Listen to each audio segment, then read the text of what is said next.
A janela de análise neste Now à meia-noite, painel especial de análise a partir de agora com o Afonso Moura e também com o professor Eduardo Correia. Meus senhores, boa noite e bem-vindos. Vamos começar com este verdadeiro volte-face. Afonso, esperavas que Donald Trump chegasse a esta decisão ainda antes do fim do prazo? Era a única alternativa para o presidente dos Estados Unidos? Eu não sabia verdadeiramente o que esperar, mas devo confessar que fiquei contente com esta decisão de Donald Trump.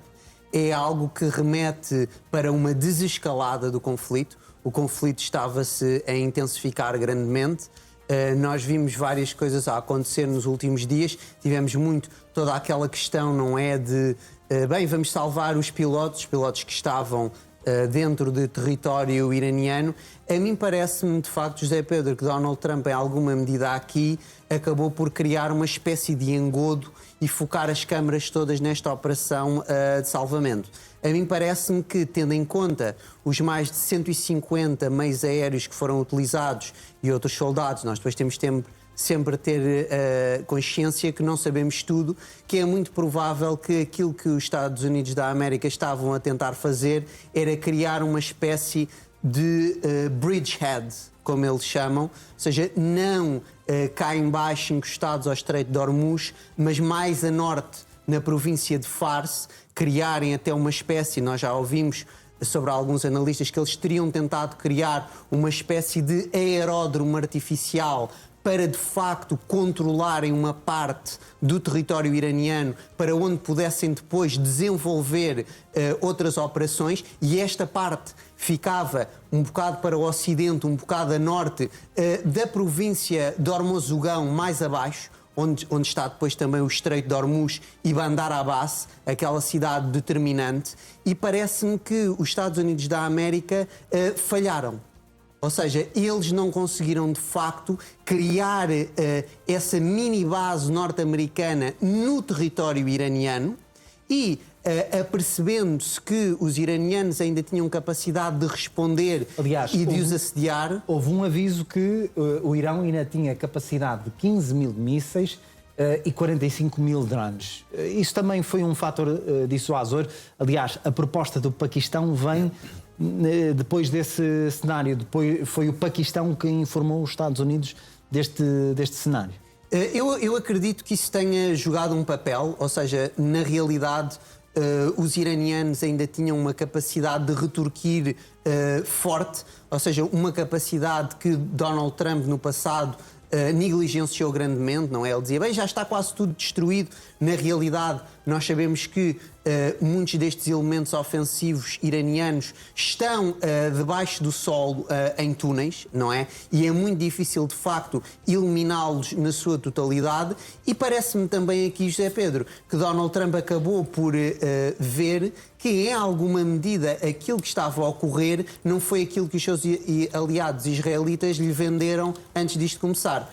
Porque Israel deu a entender que os curdos iranianos e os curdos do Iraque iam fazer uma espécie de algazarra, iam criar um caos na parte ocidental do Irão. É algo que não aconteceu. Nós sabemos também que Donald Trump confessou que os serviços secretos norte-americanos, a CIA, tinham passado uma data de armas, empreende-se que teria sido pelo Iraque, para estas armas entrarem no Irão, para os que aí estavam contra o regime as usarem para criar também uma situação difícil, e Donald Trump confessou que as armas não chegaram ao Irão. Ou seja, aquele que deveria ser o middleman, a ponte entre os Estados Unidos e estes rebeldes que iam usar as armas, ficaram com as próprias armas. Também me parece, e tu mencionaste já o Paquistão, que os Estados Unidos tinham sempre também a possibilidade de invadir o Baluchistão, não é? Que é antes do Estreito de Hormuz, e isso de facto não aconteceu exatamente também por causa do Paquistão, porque o Paquistão na zona fronteiriça deve ter jogado um papel, e atenção, quando nós dizemos Paquistão, atrás dizemos China, e eu acho que nós temos que ter isso bem presente. Aliás, a China teve também um papel nestas negociações. Professor Eduardo Correia, já vamos concretamente àquilo que levou Donald Trump. Também quero perceber a sua opinião acerca disso, aquilo que levou Donald Trump a aceitar esta posição. Mas há aqui também uma informação que chega do Irão, que é a dizer que a guerra não acabou e só acontece quando forem cumpridas as 10 exigências feitas pelos Estados Unidos. E entre estas exigências estão, por exemplo, de acordo com aquilo que é avançado pelo New York Times, o Irão aceitou esta proposta após uma intervenção de última hora da China e pediu, aliás, há aqui uma série de... as condições para que este cessar-fogo avance, entre elas estão o levantamento de todas as sanções impostas ao Irão por todas as administrações norte-americanas, desde a administração de George W. Bush. Aquilo que eu lhe pergunto, professor, é se os Estados Unidos acabam por, aceitando estes pontos, se acabam por sair desta guerra numa posição mais frágil do que quando entraram nesta. É uma excelente pergunta, José Pedro. Vamos por partes. Hoje, durante o dia, existiram um conjunto de sinais que indiciavam que, de facto, Donald Trump estava ligeiramente encurralado com as ameaças que tinha vindo a proferir ao longo dos últimos dias. António Costa veio, no fundo, a relembrar o presidente americano sobre os crimes de guerra e, portanto, foi um aviso muito sério por parte da Europa a Donald Trump. Ainda não tinha sido feito um anúncio público tão sério quanto este. O Irão, no fundo, viu uma parte da população colocar-se à volta das plataformas de produção de energia, à volta de um conjunto de locais que poderiam ser atacados e, portanto, no fundo, o mundo estava consciente de um conjunto de milhares de civis na rua a protegerem as suas instalações. E, portanto, Donald Trump, que de facto teria muita dificuldade em atacar o Irão, estamos a falar de um país 3 vezes a dimensão da França, com um sistema de defesa que tem vindo a surpreender-nos a todos. Relembrar que o Irão, há muito poucos dias, abateu 4 aeronaves americanas e, portanto, a segurança americana num ataque que fosse eficaz não existia a 100%. Portanto, esta forma de interromper, para já uma interrupção, e de passar às negociações em Islamabad, portanto, na capital do Paquistão, dá a todos algum fogo. No fundo, o Irão não perde a cara e Donald Trump também não perde a face. Agora, a pergunta que tu me fazes, é ou não possível que o Irão saia, no fundo, deste conflito reforçado, ou seja, que a posição iraniana deste regime totalitário, assassino, saia reforçado? Tenho muitas dúvidas. Aquilo que o Irão está a pedir, no fundo, segundo essas linhas, que ainda não são totalmente confirmadas, é, no fundo, que a sua situação face ao Ocidente e face, no fundo, às sanções que o Ocidente foi impondo ao longo das últimas décadas ao Irão, sejam todas levantadas. Não creio. E não creio porque nós temos hoje, à frente dos destinos do Irão, um conjunto de substitutos, relativamente a todos aqueles que foram mortos, substancialmente mais radicais. A oposição iraniana, que é uma percentagem muito substancial da população, vive hoje, no fundo, debaixo de um jugo mais totalitário do que vivia há 2 ou 3 meses atrás. Portanto, a alteração política, que é esse o objetivo final, no fundo, qual é o objetivo final de Israel e dos Estados Unidos com esta guerra? É, essencialmente, a alteração política, da cúpula política do Irão, do modelo político do Irão. Apesar de que os Estados Unidos depois mudaram aquilo que diziam que eram os objetivos. Por exemplo, o objetivo não era a mudança do regime. José Pedro, para Israel mudaram. Mas fomos mudaram na na caminho que os retórica. objetivos de Israel e os objetivos dos Estados Unidos eram também eles diferentes. Os Estados Unidos entram nesta guerra por causa de Israel. É Israel, no fundo, que convence os Estados Unidos a tentarem a alteração do regime. Muito fundamentado nas manifestações, nas fortes manifestações do mês de janeiro. E, portanto, havia a sensação que o movimento interno iraniano seria capaz de alterar o regime. Acontece que, com os primeiros dias altamente bem-sucedidos, no fundo, relembrar que os primeiros ataques dizimaram a cúpula do poder, incluindo o Ayatollah Supremo, o líder supremo, não houve, se quisermos, da parte da população, a resposta que era suposto haver. No fundo, a capacidade de invadir a cúpula do poder. E, portanto, o que temos hoje é uma retórica diferente, mas o objetivo é o mesmo. Relembrar, só é possível paz no Médio Oriente com a paz entre Israel e o Irão. É muito difícil a paz e a trégua entre Israel e o Irão com um regime totalitário como este, num fundo radicalmente islâmico. Afonso, a grande questão agora é a abertura imediata do Estreito de Hormuz. Será possível acontecer nos próximos momentos? Bem, parece-me que é ainda prematuro isto acontecer logo assim de repente. Nós sabemos que o regime iraniano tinha criado uma espécie de modelo interno e os navios eram divididos em três tipos de navios. Os navios inimigos eram aqueles que não passavam, os navios... hostis, não é? Exatamente, ou hostis, se preferirmos, exatamente.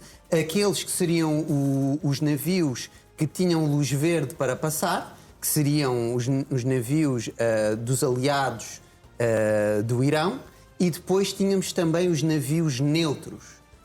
E esses navios neutros tinham que pagar um tributo, não é?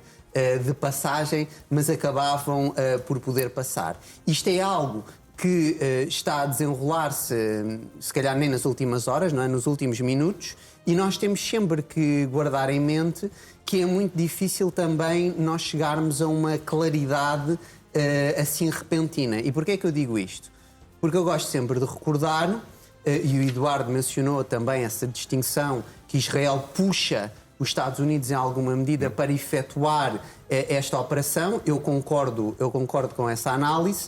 E é importante nós percebermos aqui que nós estamos face a 3 Estados, nós não estamos face a 2 Estados. E isso é o problema desde o início, mesmo antes do ataque se ter realizado. Era o problema já no ano passado, em 2025, que é os iranianos e os americanos, eles conseguem chegar a um acordo. O problema é Israel, porque Israel sistematicamente vê o Irão como um inimigo antagónico que acaba por lhe criar um grande problema e que, segundo as autoridades israelitas, mete em causa a sua existência. E nós sabemos que tanto Jared Kushner como Steve Witkoff eram, em alguma medida, a determinado momento, alguém que... Há dois elementos que estavam, em parte, a tentar reconciliar os desígnios de Washington e os desígnios de Tel Aviv. E isso cria grandes dificuldades, porque se eles divergem, nós aqui temos o problema de Israel, daqui por uma semana, dizer qualquer coisa do género. Bem, o Irão não está a cumprir aquilo que disse, voltam os ataques. Mas também pode ser Donald Trump. Afonso, deixa dizer-te que o Ministro dos Negócios Estrangeiros do Irão anunciou que o país vai abrir a passagem segura do Estreito de Hormuz a todos os navios. O Irão confirma assim a disponibilidade para abrir o Estreito de Hormuz, mas, no entanto, impõe condições para essa abertura. Neste comunicado que cita o Conselho Supremo de Segurança Nacional, Abbas Araghchi refere que é possível chegar à navegação segura da zona, mas apenas se todos os ataques ao país terminarem. E aqui é o ponto importante, não é? É a confirmação, professor Eduardo, que este cessar-fogo efetivamente acontece. Ou seja, se houver efetivamente a cessar-fogo, abre-se o Estreito de Hormuz. Está aqui a garantia do ministro iraniano. E há ainda uma segunda condição, que é, no fundo, todos os navios que passem, a passagem tem que ser coordenada com o exército iraniano. Ou seja, é o Irão a dizer que mantém a soberania sobre e o controle sobre a passagem do Estreito de Hormuz. Evidentemente que o Estreito de Hormuz é o principal ativo que o Irão tem. Nós estamos agora com imagens, professor, peço desculpa interromper, imagens em tempo real do Estreito de Hormuz. Vamos, ao longo da noite, também acompanhar, porque é aqui que reside o principal ponto da discórdia e que, de resto, tem afetado a economia mundial. É o Estreito de Hormuz, aquela passagem estreita, assim o nome o diz. Estreitíssima. E que, inclusivamente, chegou a ter domínio português. Afonso Albuquerque. É esta passagem que está, neste momento, a dominar as atenções. Sim, nós no século XVI, nós portugueses no século XVI, percebemos bem a importância daquele local, tanto que reservámos uma parte do nosso orçamento exterior à construção de fortalezas naquele estreito, que ainda lá estão, algumas delas, e são património da humanidade. Passa 20% do petróleo mundial passa por ali. E, portanto, este é, dizia eu, o grande ativo do Irão nesta guerra.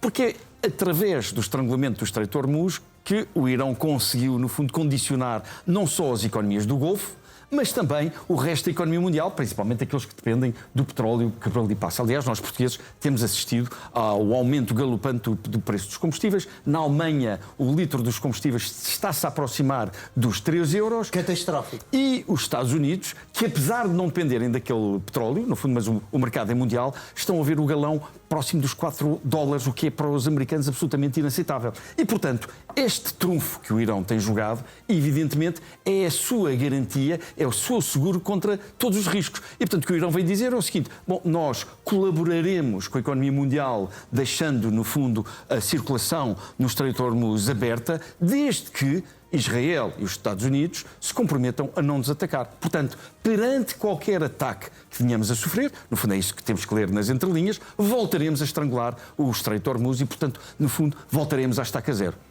É a grande arma, Afonso, o Estreito de Hormuz. Há esta disponibilidade.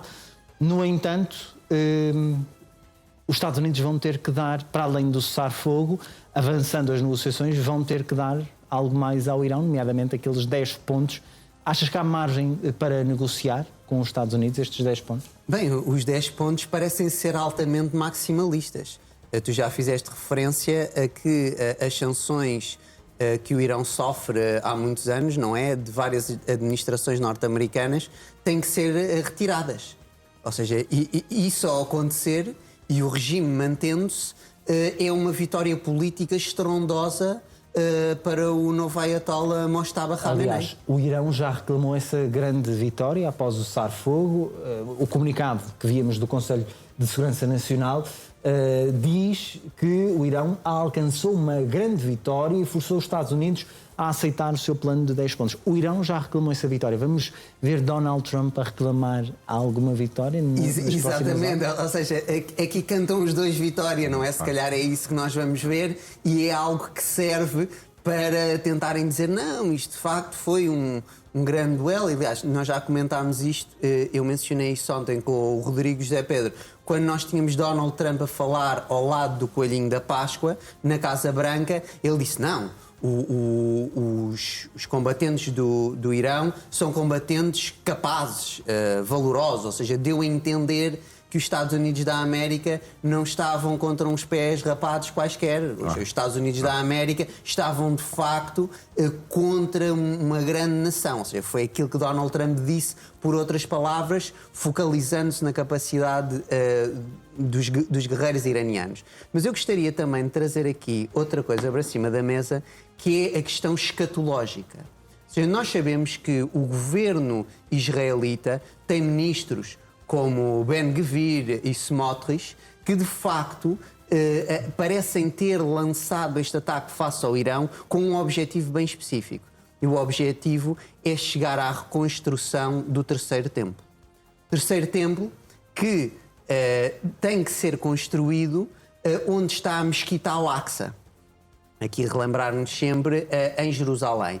E muitos daqueles mais fanáticos em Israel, aquilo que eles estavam a dizer é que durante este conflito a mesquita de Al-Aqsa iria ser destruída. Aliás, falou-se muito na possibilidade também de uma false flag, de uma bandeira falsa, em que a mesquita era atacada e depois dir-se-ia que teria sido um míssil iraniano ou algo do género a atingir a mesquita. E nós temos aqui, de facto, algo que é muito complexo e é algo que, de um pensamento racionalista numa Europa romano-germânica muito afastada de Deus, é algo que nós não conseguimos perceber. Mas há outro ponto aqui que eu acho que é importante realçar, que é aquilo que se está a passar no sul do Líbano.